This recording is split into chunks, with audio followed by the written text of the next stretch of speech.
여러분 안녕하십니까? 광주 MBC 뉴스데스크입니다. 총선을 앞두고 선거제 결정이 늦어지는 일 자주 반복되는데요. 이번에도 다를 바 없을 걸로 보입니다. 오늘 당론을 결정하기로 했던 민주당이 결국 답을 내리지 못했는데요. 신당이나 개파를 둘러싼 갈등까지 더해져 지역 정치권 상황이 한치 앞도 내다보기 어려운 모양새입니다. 보도에 주현정 기자입니다. 현재에 준하는 연동형 고수냐, 이재명 대표가 시사한 병립형 회기냐, 내년 총선에 적용할 비례대표 선출 방식에 대해 답을 내놓기로 했던 더불어민주당이 결론을 이끌어내지 못했습니다. 병립형에 기반한 이기는 선거를 해야 한다는 측과 민주당 대선 공약이었던 연동형 확대를 주장하는 측이 팽팽하게 맞선 겁니다.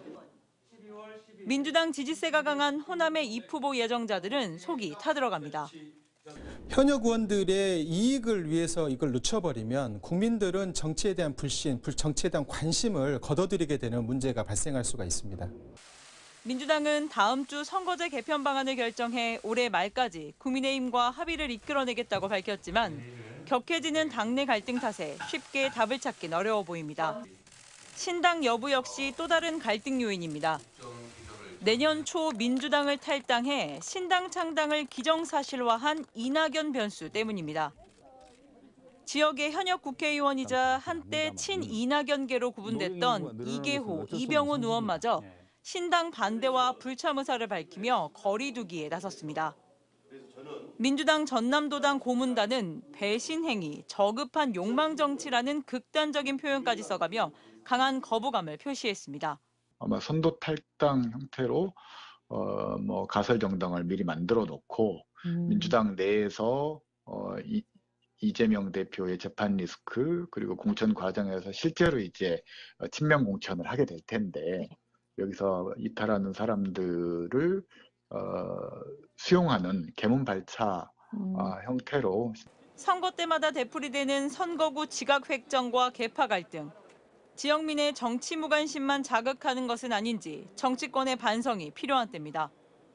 MBC 뉴스 주현정입니다.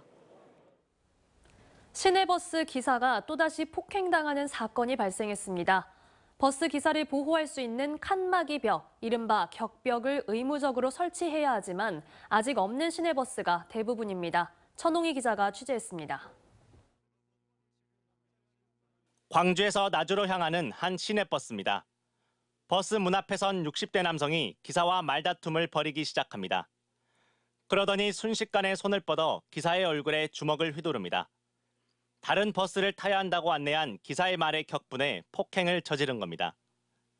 피해자분은 뒷차를 타라고 했는데 그게 알려준 건데 가해자분께서 반말을 한다고 화를 냈다. 이처럼 기사와 승객을 가려주는 격벽이 없다 보니 버스 기사들은 갑작스런 폭행에 당할 수밖에 없습니다. 나주에서는 지난 1월에도 한 취객이 무방비 상태였던 시내버스 기사를 마구 폭행하는 일이 있었습니다. 시내버스의 경우 폭력 등으로부터 기사를 보호할 투명한 유리벽, 이른바 격벽을 반드시 설치하도록 법제화돼 있지만 현실은 그렇지가 않습니다. 나주 지역의 시내버스 132대 중 격벽 설치를 끝낸 버스는 단 10대뿐입니다. 버스 업체는 누적 적자가 발생하는 여건 속에서 설치가 어렵다는 입장입니다. 격벽을 설치하는데 버스 한 대당 100만 원가량이 들기 때문입니다. 지금 코로나19도 발생을 하고 수익금도 떨어지고 러시아 우크라이나 전쟁 때문에 유가도 많이 폭등했는데 그로 인해 이제 솔직히 연료비도 잘 못 내고 있는 상황인데 그걸 설치하기는 좀 현재 물리적으로 어려움이 있습니다. 관할 지자체는 사실상 손을 놓고 있었습니다. 단속을 하지 않고 있다가 지난 1월 폭행 사고가 터지고 나서야 과징금을 부과하는 등 소극적인 대처가 또다시 폭행 사고로 이어졌다는 비판에서 자유롭긴 어려워 보입니다.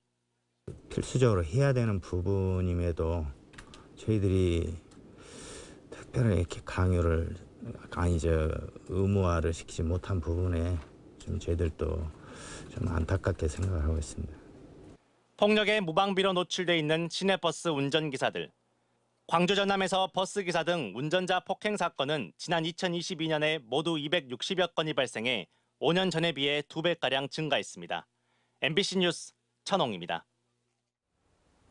부동산 시장이 얼어붙으면서 광주의 아파트 매매가 역대 최저를 기록하는 등 거래 절벽으로 내몰리고 있습니다.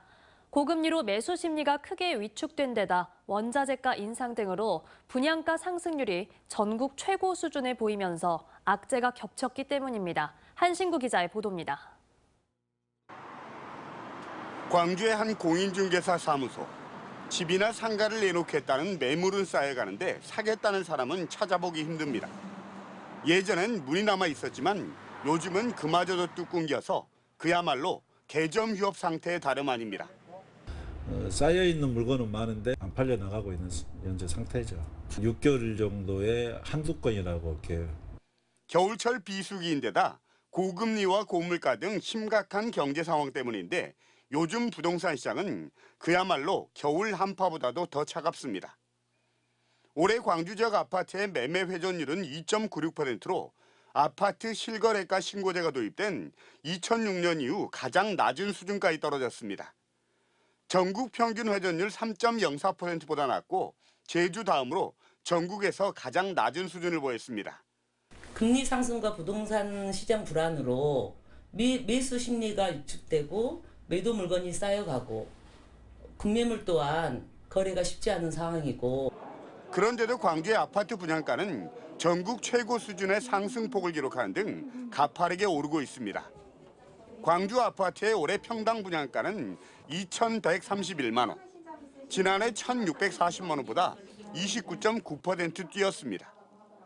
전국 평균 분양가가 18.4% 오른 데 비하면 11%포인트 이상 높은 것입니다. 시멘트와 철근 등 자재값은 물론 인건비가 치솟으면서 예견된 수순을 일으키지만 미분양 물량이 쌓여가면서 부동산 시장의 위축은 더욱 심화되고 있습니다. 금리가 좀 낮춰지고 그다음에 공사 원자재 값을 좀 낮춰서 소비자들이 접근하기 쉬울 수 있게끔. 더욱이 광주에서는 이번 달에만 4,800여 세대가 또 청약에 들어갑니다. 공급 물량은 넘쳐나는데 분양가 상승세는 내년에도 이어질 전망이어서 미분양과 매물만 쌓여가는 거래 절벽이란 암울한 현실에 맞닥뜨리고 있습니다. MBC 뉴스 한신구입니다.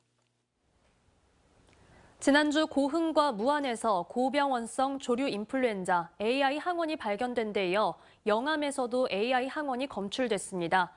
올겨울 전남에서만 벌써 세 번째인데 무서운 확산세에 방역 당국도 긴장하고 있습니다. 안준호 기자가 취재했습니다.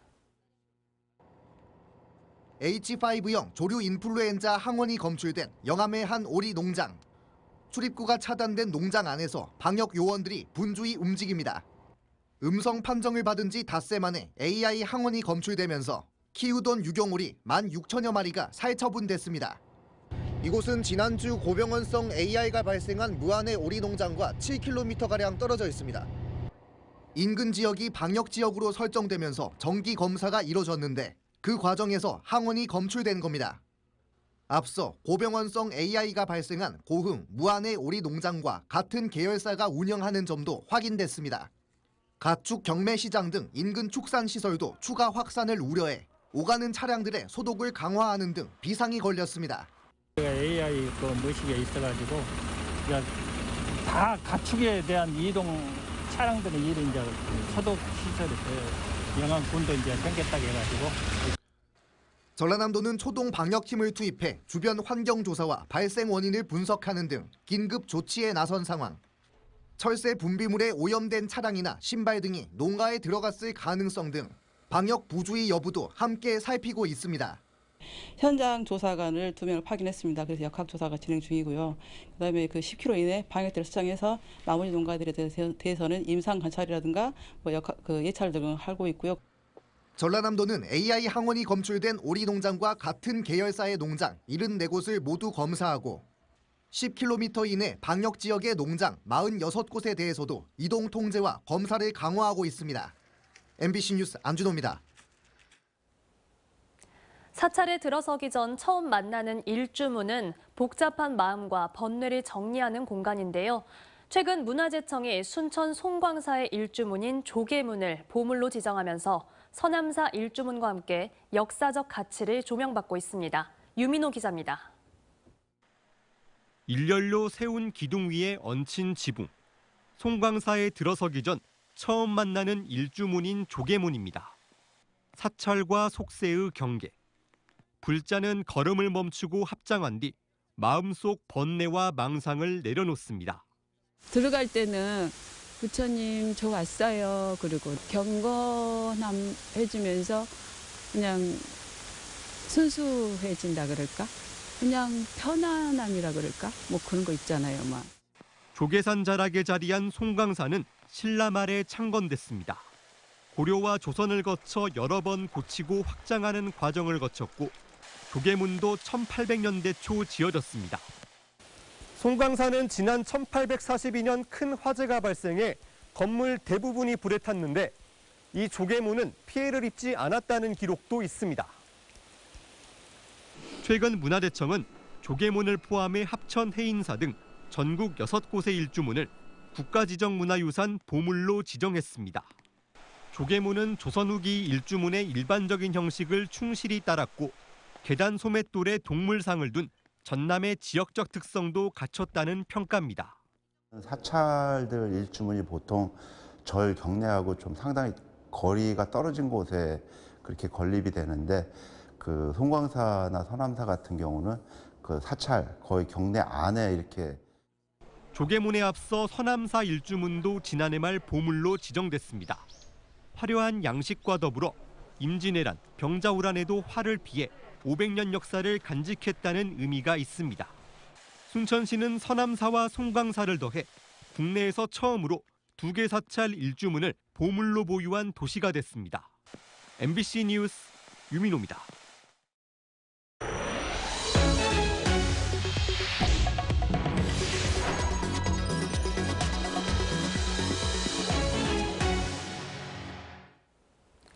본격적인 총선 일정에 돌입한 정치권을 살펴보는 토론이 잠시 뒤 생방송됩니다. 광주 MBC는 잠시 뒤 9시부터 시사 토론 프로그램인 시사 용광로 시간에 예비 후보 등록이 시작됐지만 선거구와 선거제 등 총선 룰이 확정되지 않아 안개 속 행보를 보이고 있는 여야 정치권에 대해 이야기 나눕니다. 공진성 조선대 정치외교학과 교수와 구기룡 뉴시스 광주 전남 본부장이 참석하는 오늘 토론은 광주 MBC 유튜브를 통해서도 실시간 중계됩니다. 광주 MBC의 누구를 위한 택시 선진화 사업 연속 보도가 광주 전남 기자협회 올해의 기자상 방송 취재 부문 최우수상을 수상했습니다. 주현정, 김영창, 김상배 기자가 취재한 연속 보도는 택시 선진화 사업이 매년 수억 원의 혈세를 투입하고도 졸속으로 추진되고 있는 문제점을 연속 보도해 개선을 이끌어냈다는 평가를 받았습니다. 광주시 의회는 오늘 본회의를 열고 총 6조 9,042억 원 규모의 내년도 광주시 본예산을 최종 의결했습니다. 앞서 광주시가 제출한 규모보다 41억 원이 줄었는데 IMF 외환 위기 이후 25년 만에 가장 적은 규모입니다. 또한 시의회는 지인 회사에 빌려준 돈 대신 법인카드를 받아서 물의를 일으킨 임미란 의원에 대한 출석 정지 30일의 징계 처분을 최종 의결했습니다.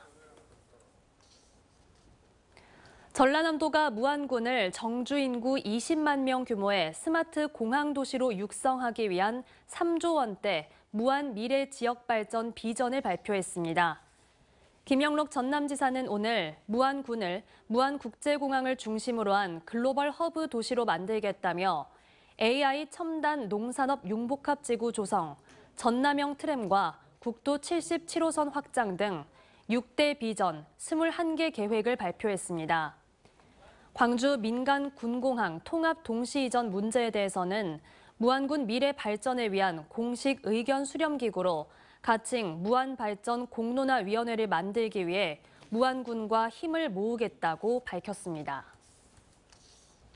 광주시 의회와 전남도 의회가 전남 국립의대 신설과 지역의사제 도입을 위해 공동 대응에 나섰습니다.